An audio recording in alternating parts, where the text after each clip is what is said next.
কোনো যুবক বলতে পারবে না যে আমি ঘরে বসে থাকব।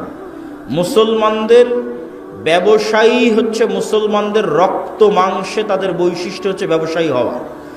চাকরি করা মুসলমানদেরকে শিখিয়েছে ইউরোপিয়ানরা। মুসলমানদের বৈশিষ্ট্য ব্যবসায়ী করা, তার দলিল কোথায় থেকে নেবেন? যত সাহাবীর জীবনী আছে, সব সাহাবীর জীবনী খুলে দেখেন, কোনো সাহাবী, অধিকাংশ সাহাবী নিজ বাড়িতে, নিজ এলাকায়, নিজ গ্রামে, নিজ শহরে মারা যায়নি। কেননা সবাই ব্যবসা আর দিনের দাওয়াত, এই দুটাকে নিয়ে রওনা দিয়েছে। যতদূর পর্যন্ত ইসলামের খেলাফত গেছে, ততদূর পর্যন্ত তাদের ব্যবসার দিনের দাওয়াত চলতে থেকেছে। যেখানে ইসলামিক খেলাফত যায়নি, মালয়েশিয়া, ইন্দোনেশিয়া, ব্রুনাই পর্যন্ত সাহাবীদের দাওয়াত গেছে ব্যবসা আর দিনের দাওয়াত। ভারতের কেরালা, বাংলাদেশের চিটাগাং, এগুলোতে পর্যন্ত দাওয়াত এসেছে ব্যবসা এবং দিনের দাওয়াতের মাধ্যমে। কিন্তু ইউরোপীয় উপনিবেশ মুসলমানদের শিখিয়েছে তোমাদের চাকরি করতে হবে। চাকরি শব্দের অর্থ হচ্ছে চাকর থেকে চাকুরি, গোলাম থেকে গোলামি, নৌকার থেকে নৌকরি, চাকর থেকে চাকুরি। চাকুরির মধ্যে একটু হলো গোলামের আলামত এবং স্বভাব আছে। আল্লামা ইকবাল বলেছেন, জিন্দা কওমোं का यही है আলামত কে বদলতি রহতি है सुबह शाम उनके। বলছে জীবিত কওমকে, কোন জাতিকে দেখলে বুঝবা যে এই গ্রামের মানুষ এখনো বেঁচে আছে, এই মুসলিম উম্মাহ এখনো বেঁচে আছে, বাংলাদেশের মানুষেরা এখনো বেঁচে আছে যদি দেখো তাদের প্রতিদিনের সকাল সন্ধ্যা পরিবর্তন হচ্ছে।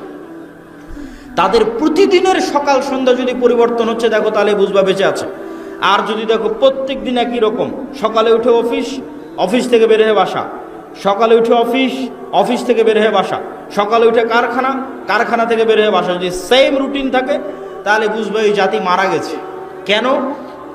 মরু যাযাবর বিদয়ীন যারা মুসলমান হয়েছিল তাদের কোনো দিন সকাল সন্ধ্যা একরকম থাকতো না। ওরা আজকে এখানে 5 দিন, এখান থেকে উঠে পরের দিন রংপুর, রংপুর থেকে উঠে পরের দিন রাজশাহী, রাজশাহী থেকে উঠে পরের দিন ঢাকা। প্রতিদিন এদের সকাল সন্ধ্যা পরিবর্তন হয়। আর যারা ব্যবসায়ী, এদের কোনোদিন সকাল সন্ধ্যা এক থাকে না। আজ এই উদ্যোগ, কাল এই সমস্যা, কাল এই প্রবলেম, আজকে এই সমস্যা, আজকে এই উদ্যোগ। প্রতিদিন তাদেরকে নতুন নতুন চ্যালেঞ্জ, নতুন নতুন প্রবলেম মোকাবেলা করে ব্যবসা করতে হয়। তাহলে বুঝতে হবে এরা জীবিত আছে। ব্যবসায়ী হতেই হবে, ব্যবসায়ী হওয়ার চেষ্টা যুবক সমাজকে করতেই হবে। কেন? তার একটা দলিল দিই। আইয়ুব আলাইহিস সালাতু ওয়াস সালাম একদা গোসল করছিলেন, তখন আসমান থেকে স্বর্ণের বৃষ্টি হচ্ছে। আইয়ুব আলাইহিস সালাতু ওয়াস সালাম গোসল বাদ দিয়ে ওই স্বর্ণের বৃষ্টি, স্বর্ণ কুড়াতে গেলেন। যখন স্বর্ণ কুড়াতে গেলেন তখন আল্লাহ সুবহানাহু ওয়া তাআলা আইয়ুব আলাইহিস সালাতু ওয়াস সালামকে বলছে, তোমাকে তো আমি গরিব করে দিইনি, তাহলে তুমি কেন স্বর্ণ কুড়াতে গেলে?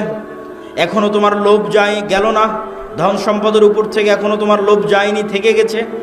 তখন আইয়ুব আলাইহিস সালাতু ওয়াস সালাম উত্তরে বলছে, আল্লাহ, ধন সম্পদের উপর লোভ থেকে নয়, স্বর্ণের উপর লোভ থেকে নয়, এই যে স্বর্ণ আকাশ থেকে অবতীর্ণ হচ্ছে, এটা আপনার দয়া অবতীর্ণ হচ্ছে, এটা আপনার রহমত অবতীর্ণ হচ্ছে। আর আমি যদি সারা পৃথিবীর সকল ধন সম্পদের মালিক হয়ে যাই, তবু আপনার দয়া থেকে যদি বলি যে না, আল্লাহর দয়া আমার দরকার নাই, তাহলে তো আমি অহংকারী। সারা পৃথিবীর সব ধন সম্পদের মালিক হয়ে গেছি, তাও যদি বুঝতে পারি ওখান থেকে 1 টাকা ইনকাম করা যাবে, তাহলে আমি মনে করব ওই 1 টাকা তো আল্লাহর দয়া।